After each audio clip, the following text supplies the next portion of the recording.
నాకు social responsibilities అంటే బాగా ఇష్టం అండి. అంటే సోషల్ అవేర్నెస్ సంబంధించినవి అలాంటి స్టోరీలు అంటే చాలా ఇంట్రెస్ట్. జనాలకి ఏదైనా చెప్పాలి, ఓకే ఓకే ఓకే, జనాలకి ఏదైనా చేయాలి, అలాంటి స్టోరీలు నా కథల ద్వారా చెప్పాలి, ఓకే, నా కథతో చైతన్యం చేయాలి, అంత స్ట్రాంగ్ ఇది ఉండేవాడు నేను. దాంట్లో భాగంగా రైతే రాజు అనే ఒక అద్భుతమైన స్టోరీ అండి అది. ఏమండి ఇప్పుడు నేను చెప్పిన విషయం వెంటనే పేపర్లో పడాలండి. ఓకే, తీస్తే నాకు తెలిసి 100 కోట్లు బిజినెస్ ఫస్ట్ డే. ఒక రైతు ఒక పెద్ద ఎద్దుల బండి మీద ఒక విత్తనాల షాప్కి వెళ్తాడు.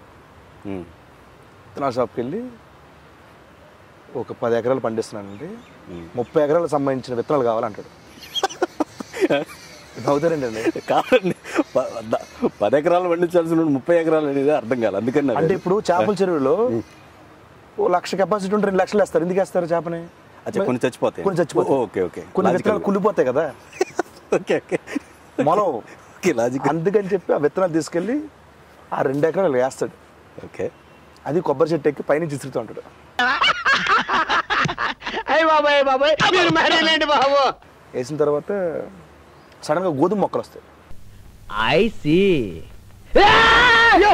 సడన్ గా భూమిలో చాలా చీల్చుకుని గ్రాఫిక్స్ చేస్తాం. అది టిక్ టిక్ టిక్ బయటకు వస్తుంది. ఒక నిమిషం సార్, ఇప్పుడు చల్లిన అతను వరి సంబంధించిన వరి విత్తనాలు చల్లాడు. అవును. గోధుమలు రావటం ఏంటి?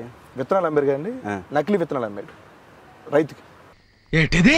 అట్లాగా సార్, ఇప్పుడు నకిలీ విత్తనాలు అమ్మితే మొలవు, అంతేగాని గోధుమలు మొలవటం ఏంటి? రైతు చదువుకోవాలా ఇక్కడ? రైతు చదువుకోలేదు పాపం. నేను అడిగేది ఏమిటి, నువ్వు చెప్పేది ఏమిటి? అయితే అవి ఏదో ఒకటి మొలిచినాయి కదా అని చెప్పి ఆ పెంచుతాడు. గోధుమ బాగా పెరిగిపోయిన తర్వాత ఆ మామిడి పళ్ళు కోసి అమ్మేస్తాడు అందరికి. ఏండి నవ్వుతారేనండి?